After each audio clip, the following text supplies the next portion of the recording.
Welcome, Buccaneers, to the Pixel Pirate Plays! This is your host, the Pixel Pirate, bringing you first impressions on the latest and greatest indie games. Today we are taking a look at Leviathan Warships. Leviathan Warships is developed by Pieces Interactive and published by Paradox Interactive, one of my favourite publishers. What is Leviathan Warships? Well, basically you control boats and shoot stuff and it's turn-based. So let's go into a mission. This is mission 2. I've done a tutorial and one mission. Missions, as far as I can see, having only done one of them, are greatly varied in that the first mission excuse me, the first mission I had to destroy some ships, and in this mission I have to actually protect a base. So there you go. So these are my ships. And essentially I can move them in any way I like, just like that. As I said, the game is turn-based, so keep that in mind. This is the planning phase. So I kind of know where the ships, the enemy ships, are going to come from, so I'm going to position myself to get ready for them. Positions matter in this game because your weapons can only shoot in an arc. It's about a 90-degree arc, depending on where they're situated on your ship. So, not only do you have weapons, you also have other things, like some ships. Well, all these ships are actually the same, I think. No, actually, 2 have mines. No, 1 has mines, sorry. Let's actually go ahead and shoot a mine out this way. So 1 has mines, and the other 2 have shields. So, depending on the ship that you have, it actually matters as to what sort of items you have, if you like. So once all your movement and shooting and everything else are actually all ready to go, you can commit the turn. So as I said, it is turn-based. So I've just shot out a mine here. Hopefully one of the enemy ships will go over that. If not, I'll shoot one as well over here. Hopefully I'm able to. Yes. Okay. So as you can see, this is the arc I can shoot in. If I try and shoot outside that arc, it turns red. And of course, if I'm inside the arc, it's green. So I'll shoot just in the very limits of the arc. And my other ships are still moving or positioning themselves. So we'll click commit and let them finish that off. Okay, so hopefully the mines actually deal with those guys. Now, the actual weapons that I have on my ships auto-fire, but not every single weapon on a ship auto-fires. So you need to keep that in mind.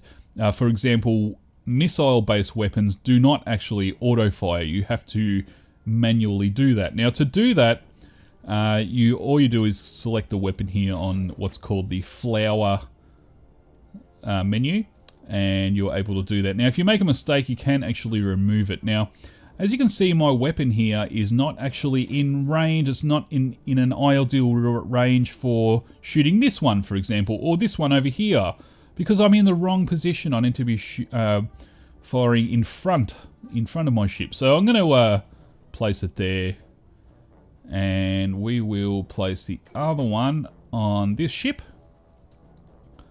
And what else do we have? This is the other side, so completely useless to me, unfortunately. However, I think you can plan ahead and aim at a position where, even though it's not in range, if you're about to move that way, then it will be. So there is a very strong element of strategy in this game. Of course, it being a strategy game, that is no great surprise. So unfortunately, a lot of my shots missed on this sprint buzzer here, but I did pretty well with the Swift Destroyer, so I'm going to go ahead and shoot at that again. Let's see what I can do here. Okay, we'll shoot at that ship there. What can this one do? Oh, just inside range there. And outside of range there, unfortunately. What about this one? Oh, he looks like he's just inside of range for that one. So, Finally, what about this guy here? Yep, we can fire at that guy and just fire at that guy. Shoot a mine out over there. And I might put my shields on for this guy and this guy and of course this guy as well. Okay. Shields, like weapons, are also directional. So you need to keep that in mind. Now this guy's come around here and he's a bit sneaky. He's actually shooting at things he shouldn't be. Excuse me. It's very naughty. So we'll shoot at him with that. And I'm pretty happy with that at this point in time. This turn, this guy should die. This guy's actually already dead. So we might be able to shoot this weapon at this guy. Dear me, sorry about that. Okay. Alright, so we've successfully killed that ship. This ship should be on its way very soon, and indeed it is. Very well placed shot indeed. So that is the first wave, and here comes the second wave. But essentially that is basically how the game works. Position matters, and if you are out of position, then you will die horribly or not do as well as you could have. Alright, let's put a mine here.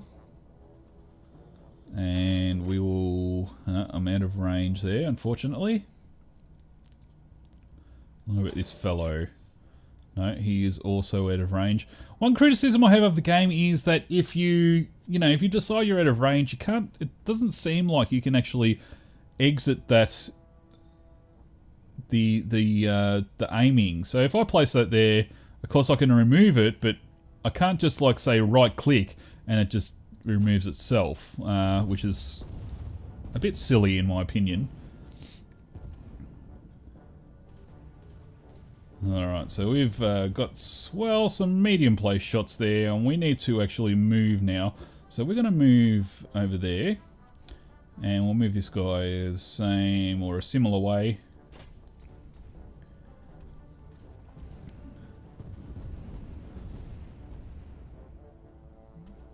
Okay, hopefully we'll get some shots off. Well, he's under half health, so we've done not too bad, and that's not good. Okay. And not good again. I'm completely out of position for those two weapons on that ship. Not this one, though. That's the other side there, so that's a waste of time. As you can see, like, you don't know if the arc is any good on a weapon until you actually, you know, try it. And you can't just immediately get rid of it. You have to place it and then get rid of it, which, you know, it's a small criticism, but it can get annoying, I feel, over time. So, what do we got here? Let's shoot this guy here. And, oh, just in range. Oop. And he's completely out of range. So, as you can see, I still have to place it and then remove it. So, there you go. Alright, well that is about it for Leviathan Warships. You can pick it up on Steam, as I said, for the grand total of $10. This has been your host, the Pixel Pirate. Thanks everyone for watching, and we'll see you next time.